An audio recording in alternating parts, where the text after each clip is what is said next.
말씀 나누도록 하겠습니다. 할렐루야. 살아계신 주님, 주님 이 시간 주님의 말씀을 함께 나누고자 할 때에 주께서 주님 임하여 주시옵시고, 주께서 우리에게 먹여주시는 하늘의 만나로 이 시간 주의 계시의 말씀으로 임하여 주셔서 주의 성령으로 함께하여 주시기를 의탁드렸고, 이 시간 주님 앞에 의탁드리며 우리 주 예수 그리스도 이름으로 기도드렸습니다. 네. 오늘 읽은 그 요엘서의 말씀은 여러 차례에 걸친 이스라엘에서 메뚜기 때의 습격을 이스라엘이 받은 상황을 설명을 하고 있습니다. 4절에 보니까 사충이가 남긴 것을 메뚜기가 먹고, 메뚜기가 남긴 것을 위치가 먹고, 위치가 남긴 것을 황충이 먹었다, 이렇게 표현이 되어 있습니다. 팥, 느치, 메뚜기, 황충, 이건 다 메뚜기인데, 메뚜기의 생육 단계에 따라서 중동 아프리카 지역은 이 메뚜기가 많다 보니까 이 이름이 세분화되어 있다고 그래요. 그래서 생육 단계에 따라서 아주 막 그 누에고체에서 막 벗어난 형태의 아주 베이비 형태, 그 다음에 약간 이제 그 어린 메뚜기, 그 다음에 약간 청년기의 메뚜기, 다리가 나고 이렇게 폴짝폴짝 뛰는 청년기의 메뚜기, 그 다음에 날개가 나서 완전히 어른 성체가 된 메뚜기, 이 때마다 그 먹는 것도 다르고 목식에 피해를 주는 것도 다르고, 그래서 이런 것들이 많다 보니까, 그리고 이게 농작물에 피해도 많이 주기도 하거니와 이쪽에서는 이런 거 잡아다 먹기도 하고 하니까 이것마다 이름이 다 틀린 겁니다. 근데 생육 단계에 따라서 이런 다른 단계의 메뚜기 떼가 이스라엘 전역을 이제 습격했습니다. 중동 아프리카에서는 이게 이게 종종 있는 일입니다. 제가 아프리카에서 직접 보지는 않았지만 다큐멘터리나 이런 데서 여러분들이 이제 보신 적은 많이 있을 거예요. 메뚜기 떼가 그냥 새카맣게 몰려서 하늘을 뒤덮는 장면들을 보셨을 겁니다. 그래서 종종 있는 일입니다. 그런데 이 본문에 나오는 이 메뚜기 떼의 습격은 우리가 보통 아는 메뚜기 떼의 습격과 다른 것이 1년에 여러 차례에 걸쳐서 단계별로 메뚜기의 생육 단계 때마다 이스라엘에 이제 이스라엘 와서 농작물을 모두 초토화 시켜버린 그러한 사례니까 굉장히 특별한 경우입니다. 이게 아주 보통은 성체가 돼서 적어도 이게 다리가 나서 폴짝폴짝 뛸 때나 아니면 날개가 생겨서 막 먼 거리를 날아다닐 수 있을 때, 그럴 때 이제 농작물의 먼 곳까지 피해를 주게 되는데, 아주 작은 차례부터 1년에 여러 차례에 걸쳐서 피해를 준 겁니다. 이스라엘의 그 농작물의 수확이 언제 있냐면 주로 3월 말 때부터 보리의 수확이 있습니다.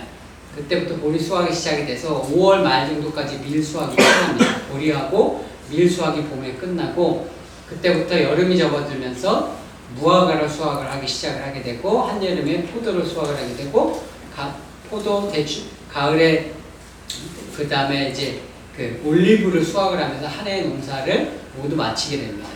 그 농사의 수확이 이렇게 3월 달부터 시작을 해서 가을 11월 달까지 계속해서 단계별로 이렇게 농작물이 있는데, 이렇게 4번에 걸친 이 메뚜기 떼의 연속적인 습격이 있으니까 단계별로 생긴 이 추수할 것들을 단계별로 다 먹어버린 거죠. 그래서 아무것도 먹을 것이 없는 그런 정도의 대기근이 이스라엘에 이제 들게 된 겁니다. 그래서 곡식도 없고, 포도나 대추야자 열매 이런 것들, 무화과나 이런 것들 말려서 먹을 수도 있는데, 단계별로 와서 그것까지 다 해서 본문에 보면 가지까지 다 하얗게 됐다고 했으니까 아무것도 먹을 것이 없는 대기근의 상황이 들은 이스라엘의 상황입니다. 기근이 들었다는 것은 이제 하는 고대인들에게는 이 굶어 죽는 사람들이 생긴, 조금 어렵다 정도가 아니라 굶어 죽는 사람들이 많이 생긴다는 얘기입니다. 그리고 기근이 들었다는 건 한 해 농사를 망치게 되면 그 한 해뿐만 아니라 그 다음 해에 이 농작물이 수확이 될 때까지 먹을 것이었기 때문에 2년여에 걸쳐서 그 사람들의 기근이 들었다는 건 굶어 죽는 사람들이 생긴다는 것을 의미합니다. 17절에 보니까 심지어 있는 창고에 모아둔 곡식까지도 다 사라졌다 이렇게 이야기한 걸 보면 얼마나 이 기근이 극심했는지를 정말 알 수가 있습니다. 이 기근이 얼마나 극심을 했냐면 기근이 극심해서 예배를 드리는 것조차 불가능한 상태가 됐습니다. 이스라엘은 매일 하나님 앞에 2번의 예배를 드립니다. 오전과 오후에 걸쳐서 2번의 예배를 드리는데 그때마다 이제 상번제, 매일 드린다고 해서 상번제라고 하는데 번제와 더불어서 번제는 이제 짐승을 제사로 드리는 건데 짐승 제사만 드리는 게 아니라 항상 소제와 전제라는 걸 같이 드립니다. 소제는 곡식으로 드리는 제사고 전제는 포도주로 드리는 제사입니다. 그러면 기근이 있어도 보통 부자들 같은 경우는 기근이 있어도 그거를 부자들 같은 경우는 버텨낼 수가 있죠. 근데 그리고 이스라엘 신정일체 사회이기 때문에 제사를 지낼 수 있는 제사를 지내는데 필요한 곡식, 소제에 필요한 전제에 필요한 곡식과 포도주는 국가적인 차원에서 관리하는 일입니다. 근데 어느 정도의 대기근이 들었냐면 이 국가적인 차원에서 관리하는 소제와 전제를 드릴 곡식과 포도주까지 없어진 그래서 매일 드리는 예배를 제대로 드릴 수가 없는 그런 상황에까지 벌어진 겁니다. 근데 이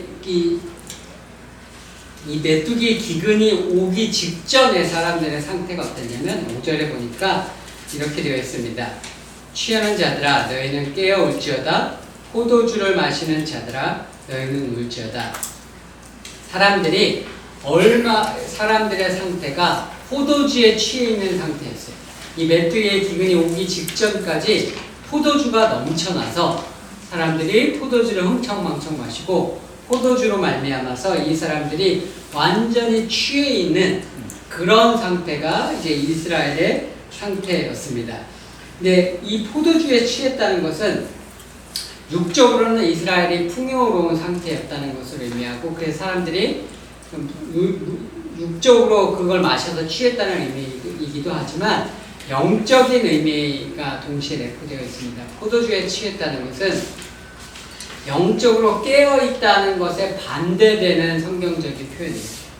그래서 영적으로 사람들이 깨어있지 못하고 자기의 신앙의 상태가 완전히 포도주에 취해 있는 것과 같이 그 해롱해롱되는 영적인 상태가 그런 상태에 있었다는 것을 의미하는 겁니다.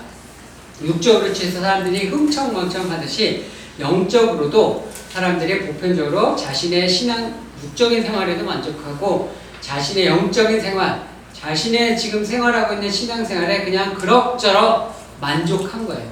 그래서 그냥 편안히 신앙생활을 하는 상태, 그래서 편안한 신앙생활을 하는 상태여서 그런 영적인 방종과 같은 상태에 접어들어 있는 그런 상태를 성경은 포도주에 취했다라고 이야기를 합니다.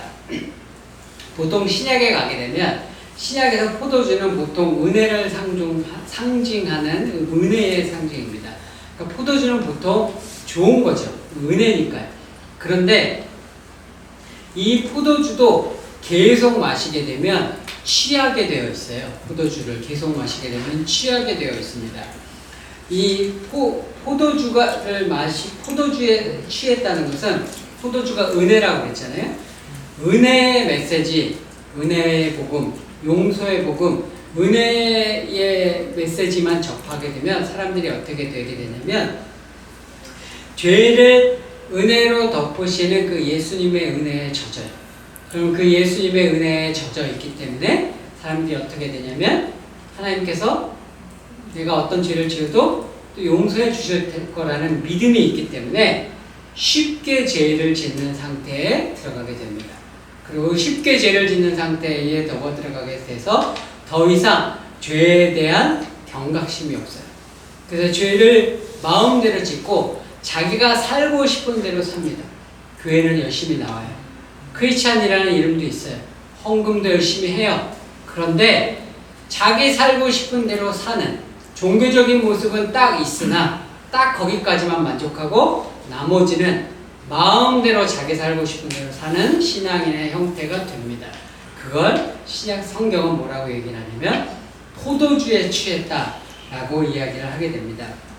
제가 직장을 다닐 때 이렇게 포도주에 취한 모습의 신앙생활을 하는 분의 극단적인 전형을 제가 본 적이 있습니다. 제가 직장을 들어가서 이제 교육을 받고 이제 팀에 이제 제가 근무해야 할 팀에 발령을 받아서 갔습니다. 근데 제가 발령을 받아서 간 첫날 신입사원이 왔다고 회식을 하고 그날 저녁에 회식을 하고 사람들을 이제 회식을 하는데 제 위에 그 과장님 두 분하고 대리님 한 분이 있었어요. 중간이 없었어요. 그분들이 말씀하시길 이 과장님 대리님들이 다 6개월 1년 차에 들어오셨던 분들이었는데 이 막내 대리님이 들어온 지가 6년인가 7년인가 됐다고 그랬어요. 근데 6년인가 7년 만에 제가 처음으로 들어온 공채 신입사원이에요.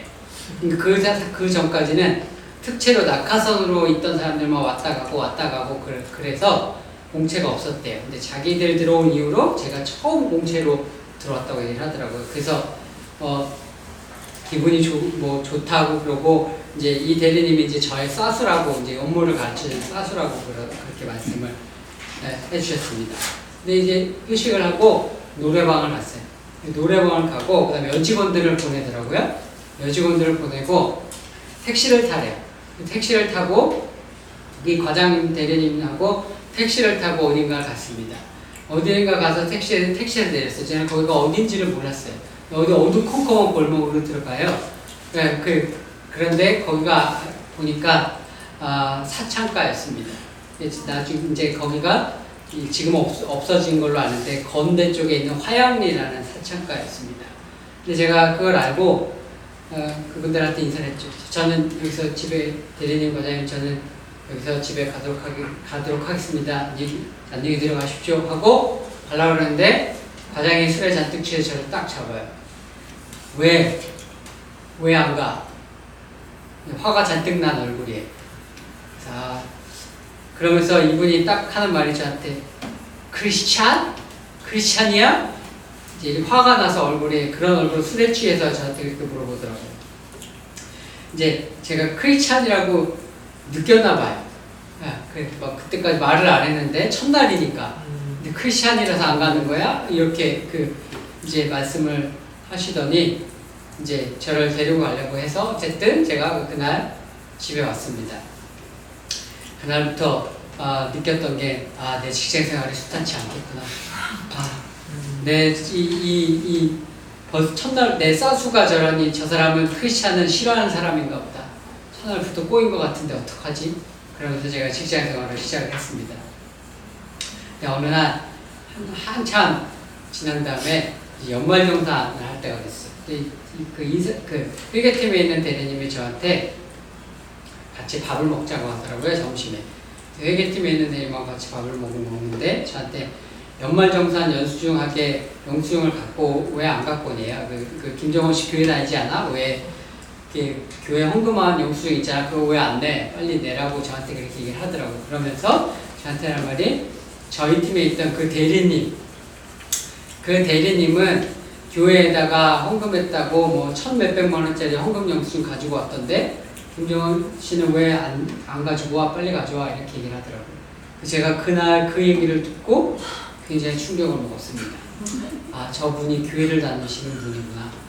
헌금을 1년에 1,몇백만 원을 해서 그걸 영수증을 내고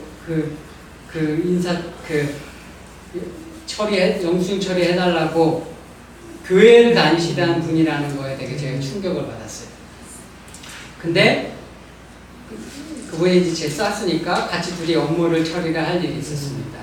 회의실에 앉아서 둘이만 처리를 하는데 어느 날 저한테 이렇게 물으세요. 둘이만 업무를 하니까 야, 정원아 너 교회 집사냐? 이렇게 저한테 물으시더라고요. 그래서 그냥 집사는 아니고 그냥 교회 청년입니다. 그랬더니 저한테 하는 말이 우리 회사 사람들 중에는 이거 아는 사람이 아무도 없는데 내가 너한테만 얘기해 줄게. 그러면서 사실은 우리 회사 아무도 모르는데 내가 교회 집사야. 이렇게 얘기를 하더라고요. 그래서 그날 또 두 번째 충격을 받았어요. 두 번째 충격을 받았을 때는 그분 개인에게 받은 충격이보다는 한국 교회에 대한 충격, 한국 교회 목사님에 대한 충격이 더 컸습니다. 도대체 한국 교회는 도대체 무엇을 가르치고 있는 걸까? 도대체 한국 교회 목사님들은 교인들한테 무엇을 가르치길래 무엇을 가르치고 있으며 한국 교회 목사님들은 도대체 무엇을 보고 집사라는 직분을 임명을 하는 걸까? 헌금 많이 하면 그냥 집사가 되는 걸까? 그날 받은 이제 충격을 제가 이루 말로 할 수가 없었습니다. 왜 교회를 다니는 사람들이 그런 상태가 되는가? 왜냐하면 은혜의 복음에 젖었기 때문에, 용서의 복음에 젖어서 포도주에 취해 있기 때문에 포도주에 취한 상태로 자신이 하고 싶은 대로 살고 신앙생활은 따로, 교회생활 따로의 삶을 사는 그러한 신앙을 살기 때문에 그렇습니다. 포도주에 취하면 어떠한 결과를 가져오는가 하면 오늘 본문에 읽진 않았지만 3장에 보니까 이렇게 나옵니다. 너희는 와서 밟을지어다 포도주 틀이 가득히 차고 포도주 독이 넘치니 그들의 악이 크미로다. 포도주에 취하면 어떻게 되냐면 포도주에 독이 넘치고 그들의 악이, 큰 악이 넘칩니다. 그래서 계시록에 보면, 계시록 17장 18장에 보면 바빌론의 음녀가 나와요. 그 바빌론의 음녀가 포도주에 취해 있습니다. 근데 거기 보면 이렇게 나옵니다. 땅의 임금들도 그 바빌론 음녀와 더불어 음행하였고 땅에 사는 자들도 그 음행의 포도주에 취하였다. 그래서 포도주에 취하게 되면 어떻게 되냐면 첫째, 악독이 가득하게, 여기 요새는 그들의 악이 크다라고 하잖아요. 포도주에 취하게 되면 죄악이 클 수밖에 없습니다. 그들이 은혜에 취해서 마음대로 자기 하고 싶은 대로 살기 때문에 마음대로 죄를 짓는 상태가 되기 때문에 그들의 죄악이 클 수밖에 없고, 그들의 죄악이 큰 것은 어디까지, 그들의 죄악이 크게 되면 어디까지 이어지게 되냐면 바로 음행을 하는 데까지 이어지게 되는 거죠. 그 음행은 육적인 음행은 반드시 영적인 음행과 같이 가게 되어 있어요. 그 구약의 선지서들에 보면 이스라엘 백성이 음행하였다. 이스라엘 백성은 음란하다 말씀하시잖아요. 그들이 육적인 음란은 그들의 영적인 음란, 신랑 대신 예수 그리스도를 버리고 다른 신을 찾아가는 그 우상 숭배가 있을 때, 그 영적인 음란이 있을 때 바로 육적인 음란으로 이어지게 되기 때문에 이렇게 계시록에서 땅의 임금들도 그 바빌론 음녀와 음행하였고 땅에 사는 자들도 음행의 포도주에 취하여 그들의 악이 크다, 이렇게 말씀하시는 상태가 됩니다. 이렇게 포도주에 취하게 되면 우리가 어떠한 일이 발생을 하게 되냐면 우리가 공의의 하나님의 말씀을 들을 수 없는 상태가 됩니다. 하나님의 말씀은 은혜의 말씀이 있지만 동일하게 공의의 말씀과 심판의 말씀이 있습니다. 하나님께서 이 공의의 말씀과 심판의 말씀을 주시는 이유는 우리 안에 있는 죄를 드러내셔서 우리 안에 있는 죄를 해결하기 원하시는 거예요. 그래서 우리 안에 있는 죄를 해결해서 하나님께서 부으시기 원하는 그 완전한 축복의 상태에 들어가기를 원하시기 때문에 우리에게 이런 공의의 말씀과 심판의 말씀을 허락하시는 겁니다. 그래서 이 공의의 말씀과 심판의 말씀도 궁극적으로는 하나님의 은혜고 궁극적으로는 하나님의 사랑의 말씀이에요. 그런데 포도주에 취한 사람들은 이 공의의 말씀과 이 심판의 말씀을 듣지 못해요. 왜냐하면 겉으로 듣기에는 이 말씀이 공의의 말씀, 심판의 말씀으로 들리거든요. 겉으로 들으면 이 말씀은 은혜가 없는 것처럼 들리거든요. 겉으로 들으면 이 말씀은 복음이 아닌 것처럼 들리거든요. 겉으로 들으면 여기에는 목사님 오늘도 설교가 은혜로웠습니다. 감사합니다라는 복음의 용서의 말씀, 오늘도 하나님께서 여러분을 용서해 주십니다. 오늘도 하나님께서 당신을 사랑하십니다. 라고 하는 은혜가 없는 것처럼 들리거든요. 그래서 이 심판의 말씀과 공의의 말씀을 주실 때 사람들은 이 말씀에 그 안에 사랑이 없다, 그 안에 은혜가 없다, 그 말씀은 하나님의 복음이 아니다 라고 거부하는 상태가 됩니다. 포도주에 취하기 때문에. 포도주에 취한 자들은 그래서 이러한 하나님의 말씀을 하나님의 말씀이라고 받아들일 수 없게 돼요. 그래서 마지막 때가 되어지게 되면 계시록 1장에 보게 되면 예수님께서 나타나신 그 예수의 말씀에 그분의 음성이 어떠한 음성으로 들리냐면 많은 물소리와 같은 큰 우레와 같은 음성으로 들린다라고 되어 있습니다. 많은 물소리가 영어로 보면 Sound of many waters 혹은 Sound of rushing waters 이렇게 되어 있습니다. 거대한 물이 지나가는 소리래요. 여러분이 아마 가장 적합한 비유가 뭐냐면 나이아가라 폭포를 가보신 분이 있는지 모르겠는데 나이아가라 폭포에 가면 그 폭포 있는데 앞에 떨어질 때 물이 지나가면서 엄청난 그 물이 지나가는 그 많은 물소리가 납니다. 그 물소리가 얼마나 장대하고 거대한지 그 옆에 있으면 그 물소리의 물소리의 그 소리에 사람이 겁에 질리게 돼요. 거기에 휩쓸려 갈 것만 같고 그 물소리에 사람들이 영어로 얘기하면 terrified 된다고 하는 그러한 공포와 겁에 질리게 되어지는 그런 어마어마한 큰 물소리를 듣게 됩니다. 제가 아프리카의 잠비아라는 나라에 선교사로 있었는데 그 잠비아라는 나라와 짐바브웨 국경에 빅토리아라는 폭포가 있습니다.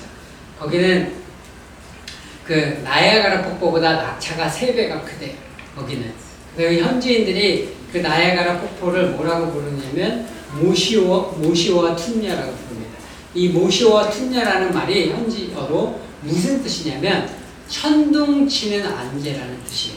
그러니까 평지라서 멀리서 보면 그 물이 떨어져서 이게 물이 이게 뭉게뭉게 피어나는 안개 같은 게 멀리서 보면 안개가 피는 것처럼 보여요. 평지인데 안개가 피어나는데 그 물이 떨어지는 소리가 마치 천둥 치는 소리 같이 들리거든요. 하나님의 말씀이 마지막 때가 되어질 때 그렇게 사람들을 마지막 심판이 하나님께서 임하실 때 그 죄성에 대한 심판을 받지 않도록 하시기 위해서 하나님께서 우리의 그 죄성을 해결해 주시고 축복에 들어갈 수 있도록 해주시기 위해서 그 천둥치는 소리와 같은 많은 물소리와 같은 심판의 말씀, 그 공의의 말씀으로 우리의 죄성을 해결하기 위해서 그러한 하나님의 말씀을 주시는데 그 말씀은 하나님의 사랑의 말씀이고 그 말씀도 복음의 말씀인데 술에 취한 자들은 결코 이 말씀을 복음으로 듣지 못하죠. 왜냐하면 술에 취해 있기 때문에. 그 술에 취해 있기 때문에 그 사람들 그건 복음이 아니야. 거기엔 은혜가 없어. 거기엔 용서가 없으니 이건 하나님의 말씀일 수가 없어. 그 말씀을 전하는 자는 너는 거짓 선지자야 라고 사람들은 그 말씀을 아마도 거부하게 될 겁니다. 오늘 본문 말씀에 소재와 전제가 끊어져서 예배를 드릴 수 없는 상황에 이스라엘 백성이 맞이하게 됐습니다. 소재와 전제가 끊어져서 예배를 드릴 수 없게 된 건 이스라엘 사회에 종교 시스템이 붕괴가 된 거예요. 그리고 제사장의 역할이 붕괴가 된 겁니다. 이스라엘 사회는 신정일치의 사회이기 때문에 제사 시스템이 붕괴가 됐다는 건 사회 시스템이 붕괴가 됐다는 것을 의미합니다. 이제 우리가 크리스찬으로서 이러한 유사한 상황을 이미 경험한 적이 있습니다. 그게 뭐냐면 바로 코로나 때 우리가 교회들이 문을 닫고 예배를 드릴 수 없는 상황을 우리가 이미 경험한 바가 있습니다. 우리 그때 우리가 알고 있는 예배를 드릴 수 있는 방법, 우리 시대의 종교 시스템이 멈추는 것을 코로나 때 한번 경험을 했죠. 그래서 많은 사람들이 종교 시스템이 멈추니까, 예배 시스템이 멈추니까 어떻게 하나님 앞에 나아갈지를 모르죠. 어떻게 예배를 드려야 될지를 모르고 어떻게 하나님 앞에 나아가게 될지를 모르는 그러한 상황, 바로 이스라엘이 요엘서에 겪었던 것과 같은 상황을 우리가 그렇게 경험을 했습니다. 바로 그때에 하나님께서 이스라엘 백성에게 하신 말씀이 이런 말씀입니다. 1장 14절에 너희는 금식일을 정하고 성회를 소집하여 장로들과 이 땅의 모든 주민들을 너희 하나님 여호와의 성전을 모으고 여호와께 부르짖을지어다. 2장에 여호와의 말씀에 너희는 이제라도 금식하고 울며 애통하고 마음을 다하여 내게로 돌아오라 하셨나니 너희는 옷을 찢지 말고 마음을 찢고 너희 하나님 여호와께로 돌아올지어다.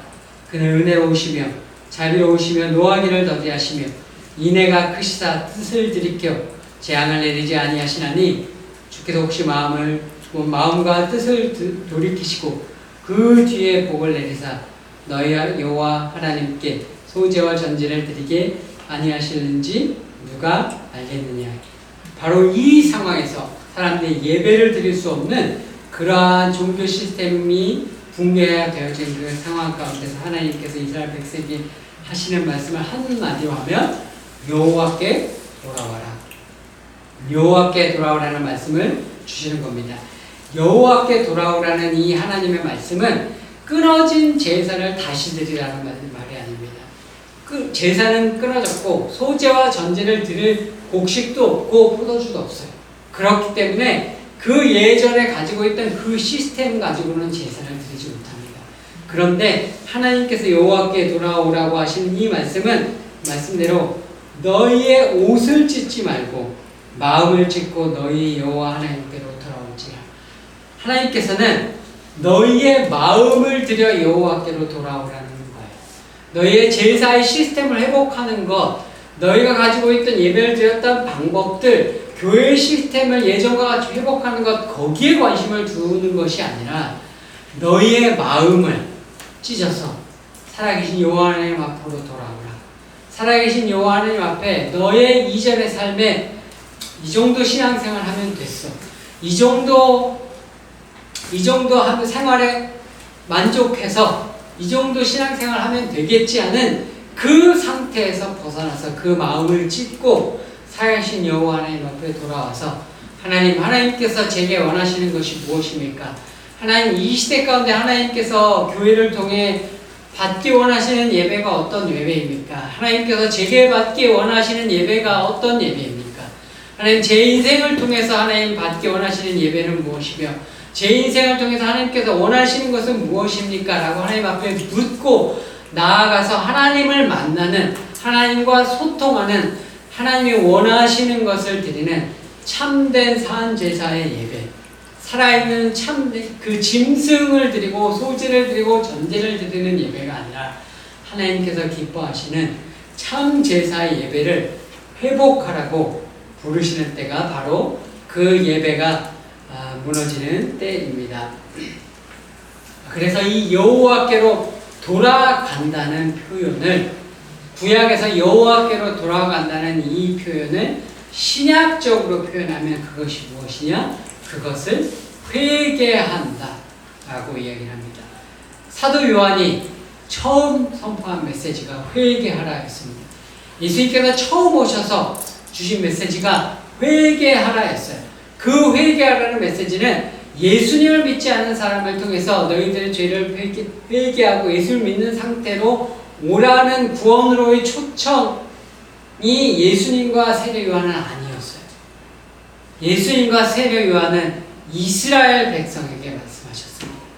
그들에게 너희들이 지금 가지고 있는 너희들의 그 신앙 상태를 되돌아보고 너희들이 가지고 있는 지금 신앙 상태가 옳은 것인지 계수해보고 거기서부터 돌이켜 살아계신 하나님께로 나와서 그 살아계신 하나님 앞에 너희에게 드리는 지금 그 예배가 참된 예배인지를 계수하여 너희의 마음을 찢고 하나님 앞에 참된 예배를 드리라고 하는 그러한 말씀인 선포가 바로 회개하라 라는 말씀이었습니다.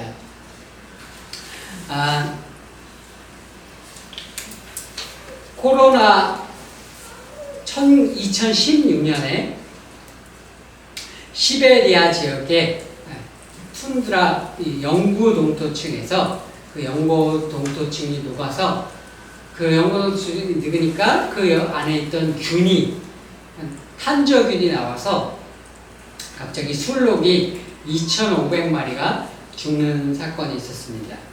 그리고 그 술록과 접촉한 툰드라 지역에 사는 그 탄저균이 사람에게 감염이 돼서 사람이 죽는 사건이 2016년에 있었습니다. 코로나 기간 동안 2021년도에 그러한 사건이 더 큰 규모로 있었고 약 5천여 마리가 넘는 술록이 떼죽음을 당하는 그러한 사태가 있었습니다. 그리고 예수님께서 마태복음 24장에서 주신 말씀에 의하면 말세에 일어날 수많은 일들을 예수님께서 말씀해 주셨는데, 그리고 계시록에도 점점 더 많은 질병이 창궐하게 되고 점점 더 많은 전쟁의 소문과 지진의 소리와 난리의 소문들이 있을 것이라고 우리에게 경고해 주셨습니다. 코로나는 지나갔지만 언제든지 그런 더 코로나와 유사한 질병이라든가 혹은 코로나보다 더 심한 질병이 일어날 수 있는 위험은 우리 가운데 언제나 있습니다. 그리고 언제든지 우리가 드리는 이러한 형태의 예배는 또다시 언제든지 스탑되어질 수 있는 그러한 시대 가운데 우리는 살아가고 있습니다. 사람들은 그렇게 얘기할 수 있을지 모르겠습니다. 예전에는 온라인 예배가 없었지만 이제는 교회들이 다 온라인 예배 시스템 잘 구축해놨고, 성도들도 예전에는 그런 것들이 익숙하지 않아서 예배 드리는 것 같지도 않고 그랬지만 이제는 온라인 예배가 사람들에게 다 익숙해서 온라인으로 예배 드리면 돼. 교회도 시스템이 구축되어 있고 성도들의 마음이 다 준비되어 온라인 예배에 되어 있어서 이제 코로나가 와서 다시 모이지 못하는 그런 환경이 되어줘도 아무 문제 없을 거야 라고, 헌금도 다 온라인으로 할 수 있게 그렇게 구축이 되어 있고 그냥 아무 문제 없을 거야 라고 많은 사람들이 이야기할 수 있을지 모르겠어요. 그러나 하나님께서 여호와께 돌아오라라고 하는 말씀은 그 온라인 예배를 드려서 오늘도 온라인이지만 주일 예배 드렸어, 그러한 신앙생활에 만족하는 그 신앙생활에 만족하는 그 신앙 상태에 머물러 있으라는 것이 아닙니다. 하나님께서 여호와께 돌아오라라고 말씀하시는 것은 우리의 마음을 짚고 우리에게 예전의 신앙 상태가 온전한지를 계수하고 살아계신 하나님께로 나와 정말 살아계신 하나님을 만나고 하나님께서 내게 원하시는 것이 무엇인지를 묻고 하나님께 내게 원하시는 참된 제사와 예배가 무엇인지를 하나님과 묻는 1대1에 살아있는 하나님과의 관계를 갖는 밀실과 골방 가운데서 참된 예배를 드리는 그러한 하나님께서 하시는 참된 제사 예배를 회복하는 그러한 참된 제사를 회복하는 것을 부르시는 때가 바로 이러한 때, 하나님께서 여호와께로 돌아오라고 부르시는 때입니다. 언젠가 우리가 그러한 때가 되었을 때 돌아가는 분들이 있겠지만 지금 이러한 예배를 드릴 수 있는 때에 지금 우리가 여호와께로 들어가는 것이 가장 좋습니다.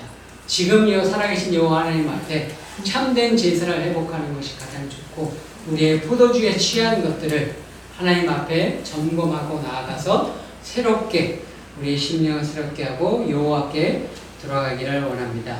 메뚜기의 기근은 요엘서에 의하면 이스라엘 나라가 겪은 재앙의 시작일 뿐이었습니다.